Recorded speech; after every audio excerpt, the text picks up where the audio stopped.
ఒకసారి MMMS లో ఈ క్వశ్చన్ అడగడం జరిగింది ఏంటంటే in the given figure BC = AC. ఒకసారి గమనించండి, ABC అనే ట్రయాంగిల్ కనిపిస్తా ఉంది. ఇందులో ABC లో రెండు సైడ్స్ ఈక్వల్ అవుతా ఉన్నాయి. రెండు సైడ్స్ ఈక్వల్ అయితే బాహు త్రిభుజము అనే కాన్సెప్ట్. అంటే మనకు తెలిసినటువంటి isosceles triangle two sides equal అయితే వాటి బేస్ యాంగిల్స్ అంటే ఈక్వల్ సైడ్స్ కి ఆపోజిట్స్ గా ఉన్నటువంటి యాంగిల్స్ కూడా ఈక్వల్ అవుతాయి.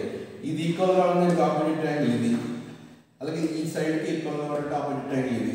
సో దాని ప్రకారం ఇది కూడా అవుతుంది. ఇది 40 అయితే ఇది 40 అవుతుంది. ఈ రెండు సైడ్స్ ఈక్వల్ అయినాయి కాబట్టి వాటి బేస్ యాంగిల్స్ ఈక్వల్ అవుతాయి. 40 40. సో ఈ ట్రయాంగిల్ ABC ఈ యాంగిల్ ACD ఇది ఎంత అని అడిగాడు. యాంగిల్ ACD క్వశ్చన్ మార్క్ పెట్టాడు. ACD అనేది క్లియర్గా ఇది exterior angle of triangle. Exterior angle of triangle అంటే త్రిభుజానికి బాహ్య కోణము దాని అంతర అభిముఖ కోణాల మొత్తానికి సమానము. Some of interior opposite angles కి ఈక్వల్ అవుతుంది. అంటే 40 + 40 కలుపుకుంటే వచ్చేస్తుంది.